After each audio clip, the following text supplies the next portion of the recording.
Okay, good morning everybody, and Hazak Baruch. Thank you for joining us on this beautiful Thursday morning. Today's class has been sponsored anonymously for the Refuah Shlema of all of Mizrahi. Amen. Rabotai, here we are in Perashat Nitzavim, and again we keep coming back to this pasuk that is haunting us in a good way. And Moshe Rabbeinu just yesterday in last week's Perashah was rebuking the Jewish people, and he was giving them scary tochacha, scary criticism. It's criticisms that we never wish on even our biggest enemy. Okay? And all of a sudden, the pasuk in this week's Perashah, Moshe Rabbeinu says to the Jewish people, and again, it's a very short Perashah, 40 pesukim. If you blink, you'll miss it. Okay? 40 pesukim. That's one long blink, Rabbi. Okay, fine. Anyways, the pasuk says, Moshe Rabbeinu tells the Jewish people, now maybe there's someone here listening to all of these curses. And as he hears them, when he hears the words of this curse, he will tap himself, he will bless himself in his heart, and he will say, peace be with me. I'm okay. I'll be fine. I go as my heart sees fit. I don't have to worry. This guy is of course delusional. And this is found right here in the beginning, chapter 29, pasuk 17. There's somebody that's going to be listening to all of these criticisms and the curses, and they're not going to be fazed. They're going to be okay. Why? We already saw a few interpretations of why this person is putting his conscience to rest, why he's not worried that all of these curses will fall upon him. Okay? Think about a big sinner, and you're talking to him, and you're warning him, and you don't care. Right? Okay. There is something here that Rabbi Bernstein brings from the Gaon Mevilna. The Gaon Mevilna actually points out that Pasuk says when he hears these curses, Etevreha Allah hazot, the words of this curse. What does it mean, this curse, as opposed to which curse? Did we ever have curses in the Torah before? The answer is yes. If you remember, we discussed that the curses are written twice in the Torah. One in Perashat Behukotai, at the end of the book of Leviticus, Vayikra, and one in our Perashah, the book of Perashat Kitavo, last week's Perashah. And what is the difference between these two curses? Any specific difference that we recall? Does anyone remember? There was one specific key difference, and there's different ways to explain why this matters. But if you go to the end of the book of Vayikra, Perashat Behukotai, all of the frightening kelalot, Pasuk says, right? Im telechu imi, plural. Velo tovu lishmoali, plural. Alechem, plural. Bachem, plural. Behemtechem, plural. All of the curses are in plural. The Perashat that we just read, Perashat Kitavo, Becha, singular. Kaloto, right? Otecha, always singular, singular, singular. And what exactly is the difference between the plural and the singular?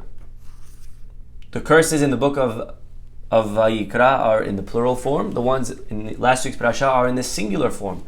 Is there a difference? Now I know what you're thinking. One was addressed to the community, and one was talking to the individual. However, the Gaon Vilna says it's not true. Even something written in the singular is addressing the community. Right? They're both addressing the entire Jewish people. It's something deeper than that. You ready for this? When something is written in plural form, it's addressing the group as individuals. But when something written in singular form, it's addressing the group as a unit. That's something very interesting because that's counterintuitive. Again, when it's written lachem, lachem, plural, that, says the Gaon Vilna, is actually talking to each and every single guy. But when it says becha, becha, becha, you, singular, singular, that's talking to the community. I'll give you a proof, okay? We're going to have in a few weeks the holiday of Sukkot, and everybody's going to have to go and buy a beautiful lulav and etrog, very beautiful mitzvah. It's a mitzvah that one's able to actually, there's an idea of hidur, of beauty in the mitzvah, okay? Meaning, specifically buy etrog. There's a mitzvah to buy a very nice one. So you could place an order with your synagogue and get a $50 etrog, just deliver it. But there's more depth to etrog, there's a higher level, that's called hidur, that's doing mitzvah on a better way. Just like you could pray and then you could pray with kavanah, you could buy an etrog and then you could really buy a nice etrog. I myself, I go every year and I spend hours looking for a beautiful etrog. Okay, I sit there and I find the one that I like the shape, I like the color, spotless, pay a lot of money for it. But this is mitzvot and it's worth it. We spend a lot of money on other things. So definitely to do it for a mitzvah once a year is something that we could definitely do. And it's a beautiful way of showing the Hashem how important the mitzvot are to us. Okay, what is the pasuk that says that we have to go out and buy an etrog and a lulav? So here it is, it's found in Perashah, in the pasuk. Ulkahtem lachem bayom harishon. This is in Vayikra, chapter 23. Ulkahtem lachem bayom harishon. You shall take for yourselves on the first day. Okay, it's talking about the first day of the holiday of Sukkot, and I believe this is in Perashat Emor. Okay, end of the Perashah. The pasuk says, take for yourself a pri etz hadar, anaf etz avot, kapot marim, and arve nahal. Okay, these are the 4 species that we take: lulav, etrog, hadas, and arava. Okay, pri etz hadar. So how is the pasuk written? Ulkahtem lachem. Take for yourself, lachem plural. And the Gemara in Masechet Sukkah says, we learn from the word lachem, shetehe lekiha beyad kol ehad ve'ehad, that everybody has to take their own lulav and etrog. You're not allowed to borrow an etrog. You have to use your etrog. So as an example, it used to be in the community many years ago when they didn't have abundance of lulav and etrog, there was one. The president or the gabbai would stand by the door of the shul and he would give it to everyone to shake, say the bracha, and give back to him. That's how it used to be in the community. I don't know if you knew that. That's how they used to shake lulav. They didn't have everyone in the shul had their own. Baruch Hashem, thank God now we have a lot of quantity and we have access to all of them. The more the better. But if the gabbai is going to do that, or if you're going to do that, let's say you want to let your brother or your child borrow it, you can't let them borrow it to shake because it has to be theirs. So what's the loophole? You give it as a gift. Not borrow, because borrow it's still yours. But you give them full ownership. It's fully yours. Now you shake it and then, if you want, with a wink in the eye if you want, you give it back to me, fully mine. And that's allowed. By the way, you're even allowed to give it as a gift on condition that you give it back to me as a gift. That's also allowed. It's also legal. Again, the result is the same. At the end of the day, he's using your lulav. But you have to make sure that it's his. He's shaking, not a borrowed one. That's from the ulkahtem lachem. Everybody has to shake their own lulav. By the way, very careful. If you have little children that you're going to give them a lulav to, if you're going to do this with them that are under 13, if you're going to acquire over to them your lulav to shake for 2 seconds and then give it back, you will be stuck for the rest of the holiday without an etrog and lulav. Why? Because halachically, children don't have the right to give over ownership. They only have the ability to acquire. So they'll acquire your lulav and etrog, but then you cannot acquire it back from them. So that's going to be somewhat problematic. Okay, so make sure. And by the way, with children, we have a mitzvah also of chinuch to buy them their own set. Okay? Okay, fine. So that's the pasuk. Ulkahtem lachem. So you see that the word lachem is plural, but it's talking to every individual. There's another mitzvah that we have to do that's written in the plural form. That's called the mitzvah of Sefirat HaOmer. Are we familiar with this one?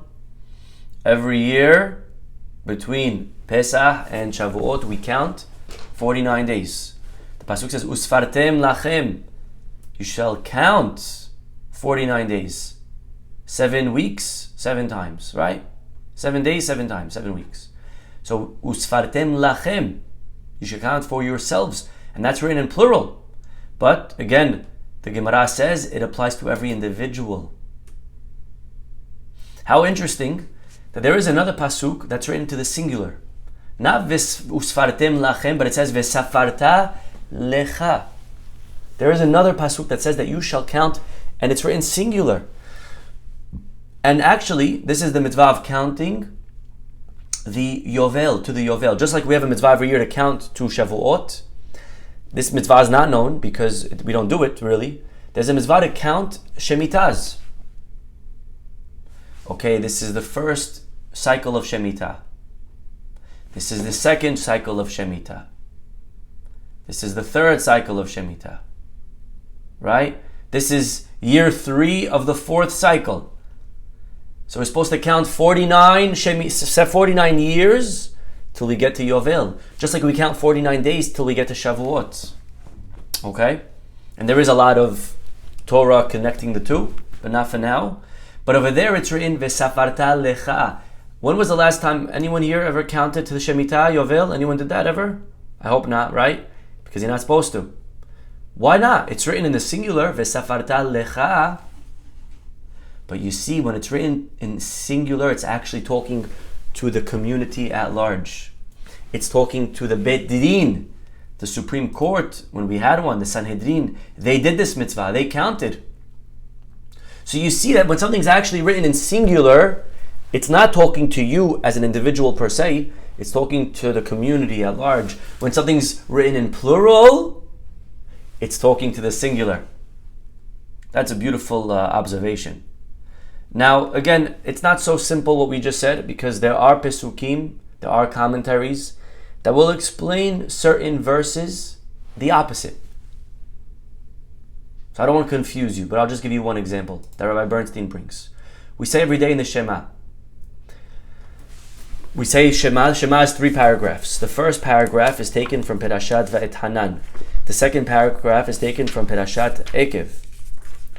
First paragraph begins, Ve'ahavta et Adonai Elohecha. You shall love your God, the Lord.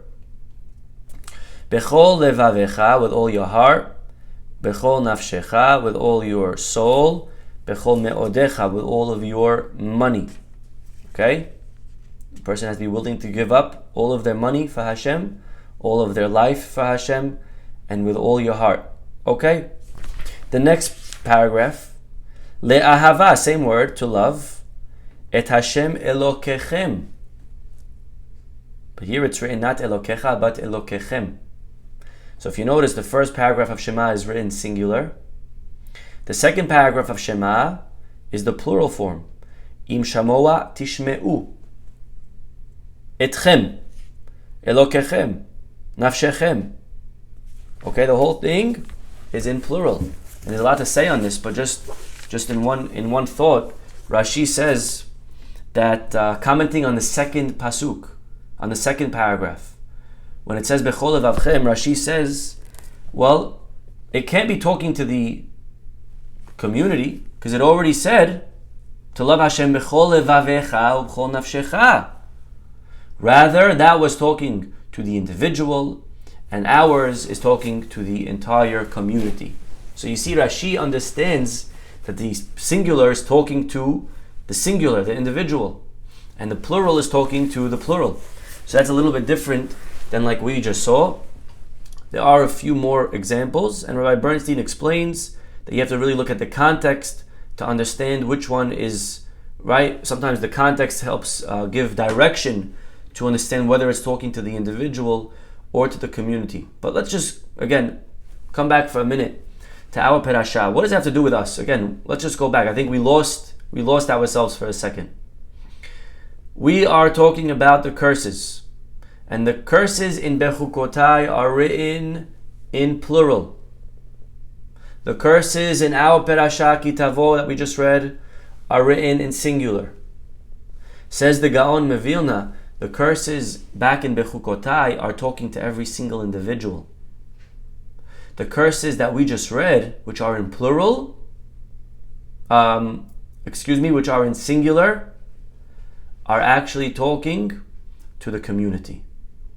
So when the person hears the first tochacha that we just read, that we read in Bechukotai, that's addressing every single individual. So this guy, he can't possibly think that he's excused. There's nowhere to run. There's nowhere to hide. It's talking to you, man. But when he hears the curse in our perasha, which addresses the Jewish people as one entity, this person says, okay. So if you're talking to us as a community, then I can live my own specific life. Because overall, the community, they're good. And therefore, I'm part of them. So I could do what I want. I could act how I want. Because Hashem's going to judge us overall. You understand? And that's why this person thinks, Ve'idbarech bilvavo lemor shalom yeli. He thinks he'll be at peace. He thinks he's protected because he's under the umbrella protection of the community. Now this is something that's very true in general. We spoke about this and we will speak about this again many times. How important on Rosh Hashanah the idea of community is. Rabotai, I cannot emphasize this enough. Maybe the biggest key to success on Rosh Hashanah is that we make sure that we attach ourselves to the community. Because if we're coming alone, it's going to be very hard for us to really come out with a good verdict. Alone, I don't stand a chance. Alone, I'm a sinner. Alone, I have bad things to me. But if I'm part of the Jewish people, overall, we're very good. I'll give you the example that we always give. Remember, if you do a prank, principal's going to expel you. But if the whole grade does a prank, then you just get maybe suspended or something. Right? Not so bad. When you're part of the klal, when we're part of the group, we get a much easier sentence and verdict. This is what the lady told the Navi, Elisha, when he asked her, is there any request that you want from the king? It was Rosh Hashanah. Is there any special prayer I should put in for you on Rosh Hashanah? And what did she answer the Navi? The Navi, imagine a Navi came to you and said, I'll give you anything you want. On Rosh Hashanah, whatever you want, I'm going to pray for you with Rav Chaim Kanievsky at the Kotel. Any special request? And you know what she said? Betoch ammi anochi yoshavet. I'm okay. I'm with the community. I'm with my people. And as long as I'm attached to my community, that's all I need. That's very powerful. To be part of the group, of the kalal. And therefore never pray for ourselves. And don't give me life. Not give me health. Give us life. Give us health. Always plural, plural, plural. Very, very important. You know, we read one of the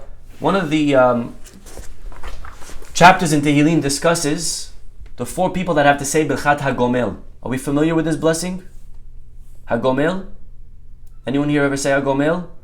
If you ever traveled on a plane, there are 4 people that say HaGomel, by the way.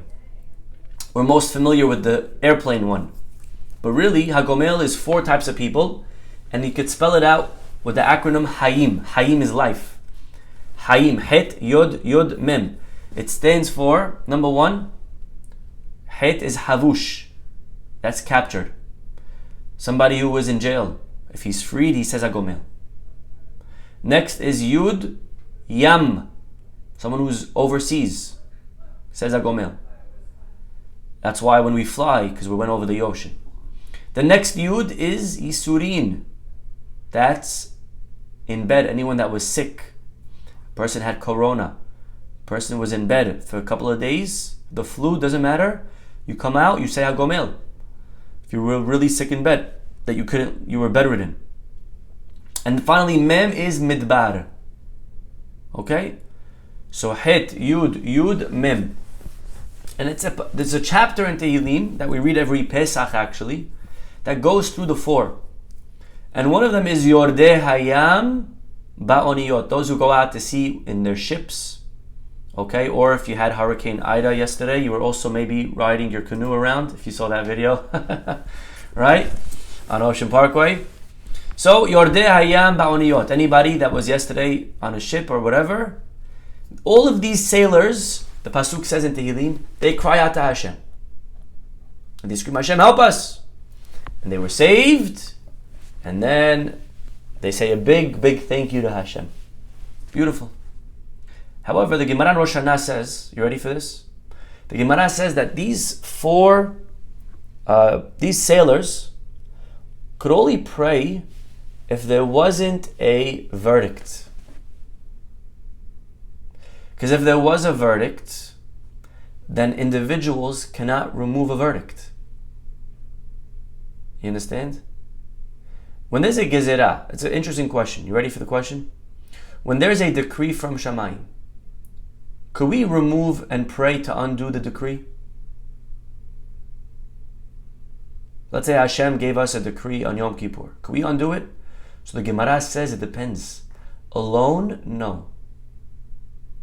When you're praying betzibur, yes. When you're praying alone, no. When you're praying with people, yes. That's why it's very important to pray with a minyan. We have much more ability, much more power. We can do many more things when we're praying with other people. Okay, that's the power of, again, community. So these sailors, the Gemara says, they would not have been able to pray if there was already a verdict. And the obvious question is, why not? They're a group of sailors. They're a community.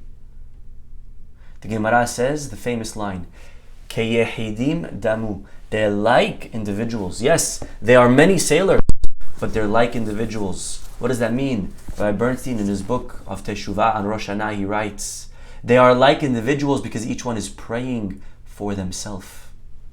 Yes, they're a group of people, but each one is alone. Each one only has their own interest in mind. So community is not how many people you have. Community is measured by how many people are together. Are they each looking out for the other person? There's a beautiful story that he brings down, I forget the name, but there was a group of Avrechim in Kolel, and they came to the Rosh Yeshiva, and they felt like it was time for a raise. They said, Rabbi, you give us every month X amount of dollars, we need a raise, it's not enough to support our families.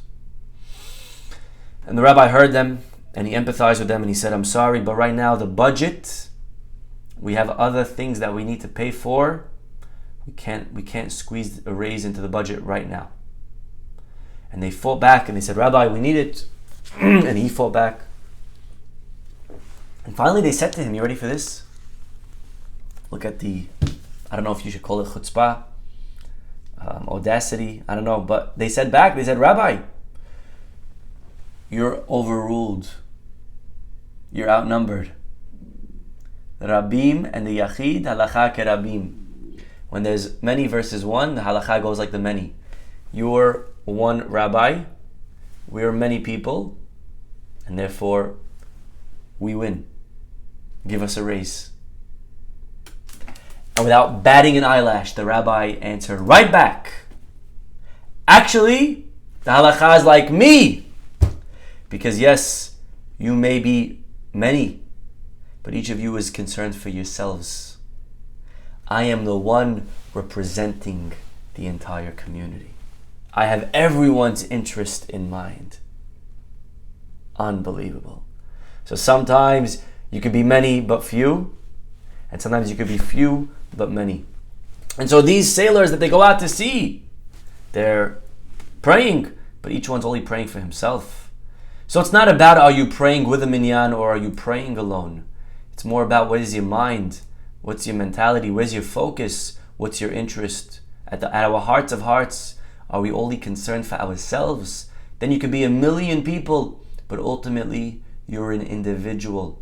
And that's maybe what the parasha is saying. Sometimes a person can be talking in the plural, but he's an individual. He's a person that only cares about himself. And therefore, coming back to our guy over here, he's excusing himself and he's using the umbrella of the community. I'm okay. I'm part of the community. And therefore, the pasuk in Kitavo, which is the curse, is talking to the community. It's talking to them and it's cursing them as a whole. And therefore, as long as I'm part of them and overall they're good, we won't be cursed. And I won't be cursed because I'm part of them. And of course, this is where his mistake is, because it's not enough to just say that you're part of the community. You have to be part of the community. We have to think and care for the community. When we care about them, then yes, we are given the protection and the pros and the benefits of being part of the community. But to just say it, to just live in it, but we don't help our community, we don't support the causes of our community, we can't mooch when we want and then just disregard when we don't. That's not how this thing works. We want to have the benefits of the blessing and the umbrella and the protection of the community that we're in. We got to think about how involved are we in our community. We can't just be living in it. We got to help our community. We got to think about our community. We got to think about the poor people in our community. How much charity are we giving to the aniyim? How much charity are we giving to the organizations and the causes in our community? We can't just go to shul on Rosh Hashanah once a year and say, Rabbi, we're part of you today. We're going to all pray together and we're going to piggyback on the verdict of the shul. And God, look at all of us today and we're part of the community and that's beautiful and therefore we're protected. Because the rabbi said, community. And here we are, community. Very nice. Where are you the other 364 days of the year? You can't just play the community card one day a year. It's not how it works. Community, we got to be part of it. We can't just run to our families when we need them, but then when they need us, we ignore them.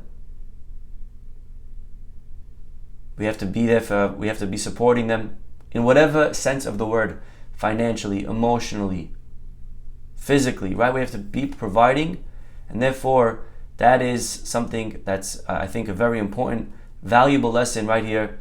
As we are entering Rosh Hashanah, we got a few days left. Okay, here it is. We got a few nights, and then it's Rosh Hashanah. And as we're going to approach Hashem, and we're going to be praying and saying, God, please think about us. God, protect us. And again, don't look at me, Ariel. Ariel, maybe I'm not so proud of what I did this year.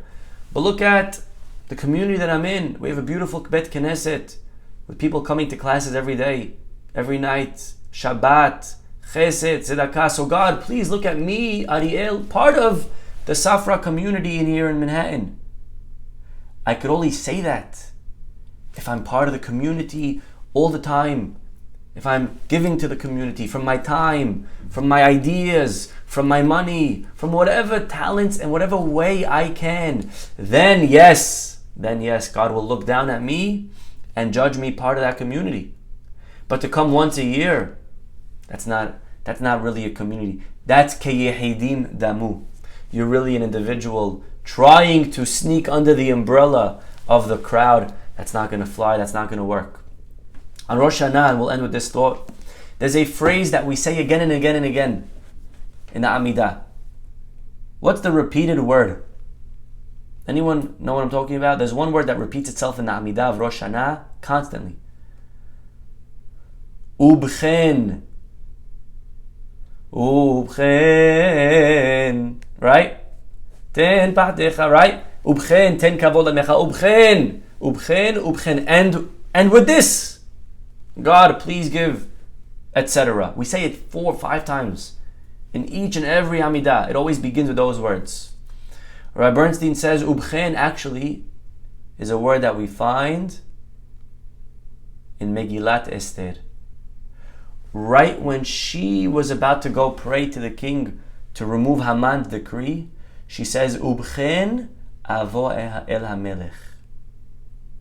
And with this, I will go to the king and pray for a verdict. With what? With what was Esther going? What was she referring to when she said those words, ubchen? So right before, she says to the people, Tsumu alai, shloshet yamim laila vayom. Fast for me. Vegam ani vena'arotai atzumken. You fast for me, and I'll also fast. What was she telling the people of Shushan?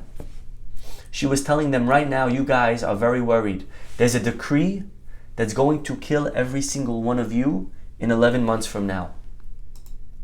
Now I, Esther, am protected from that decree. I won't die with Haman's decree. Why wasn't Esther going to die? Because no one knew she was Jewish, remember? She hid her identity. So she's telling them, you're all worried you're going to die. Now I am also going to go and request something from the king. And this is actually me risking my life.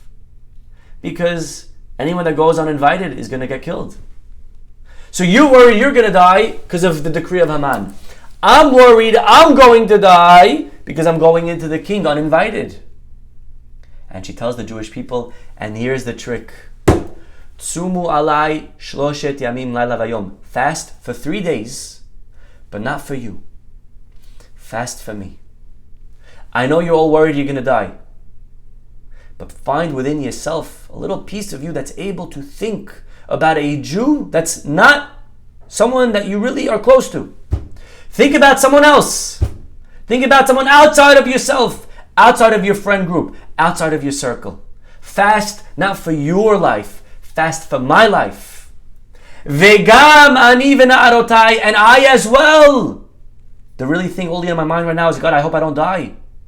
But I'm going to push that all aside.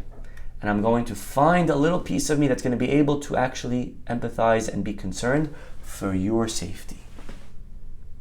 You think about me, and I will think about you. You push aside all your worry for your future. I'll push aside my worry for my future. You pray for me, I'll pray for you. Ubchen. And with this, I'll be able to go to the king. When we have a concern for the klal, when we're thinking about other people, that's achdut. That is what ensures a positive verdict, an outcome of happiness and life and success and all the blessings. And so we try to tap into this word on Rosh Hashanah, and we say, God ubchen. Hakadosh Baruch Hu, please God, with this. But we have to prove it. We can't just say it like Esther. We have to show it with deeds like Esther on Purim did. This is a very, very powerful idea, Rabotai. You know, I'll share with you one story. I'm not sure if I told this before, so I apologize if I did. But we all remember last Pesach, we were stuck home.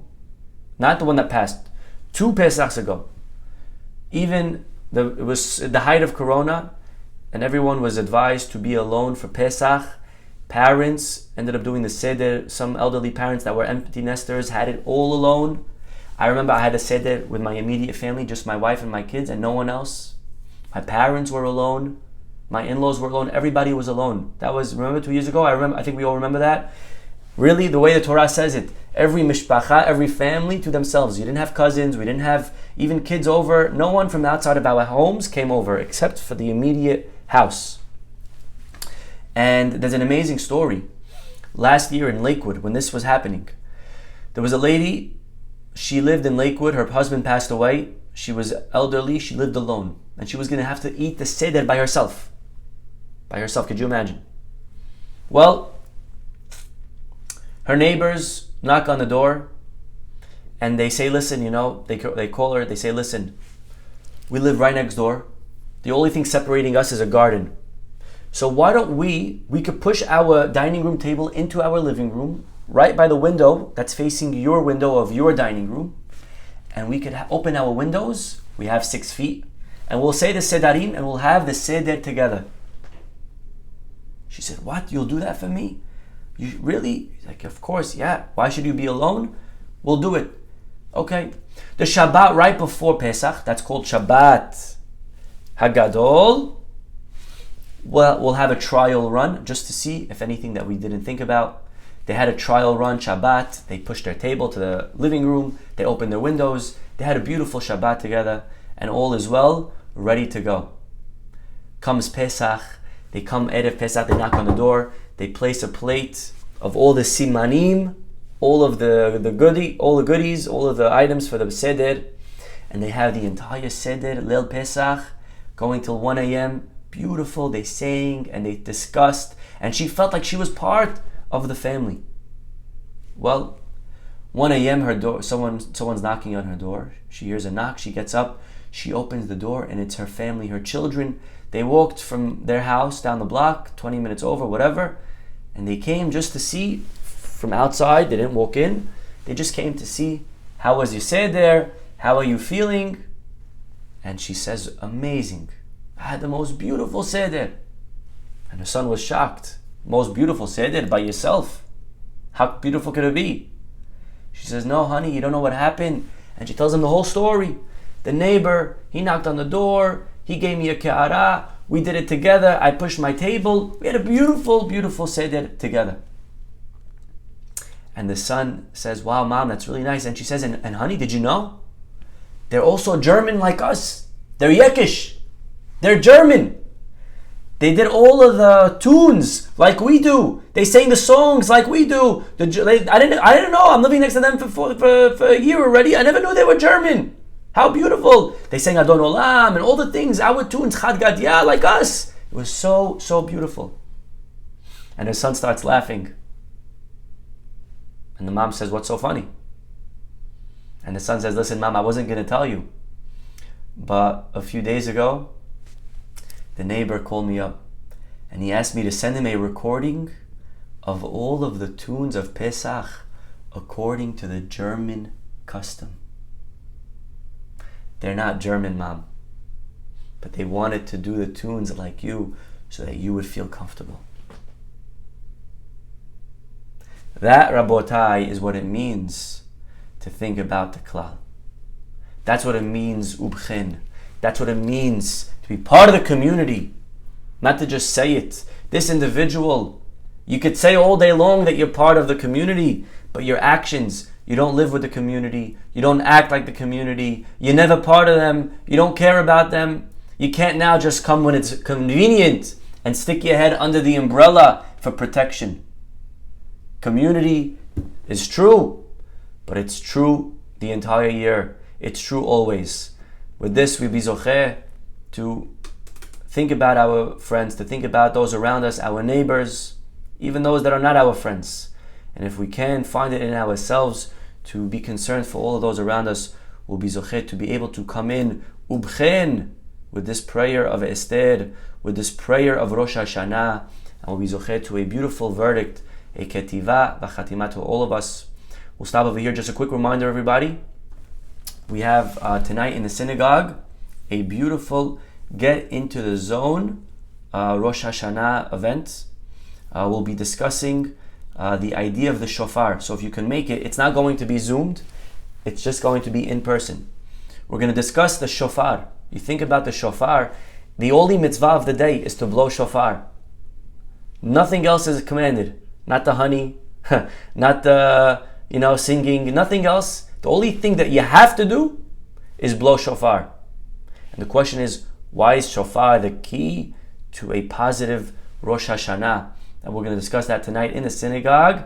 Please, everybody, if you can join us in person right here, we'll hope to see you all. Have a wonderful day. We'll see you all tomorrow. Bye-bye.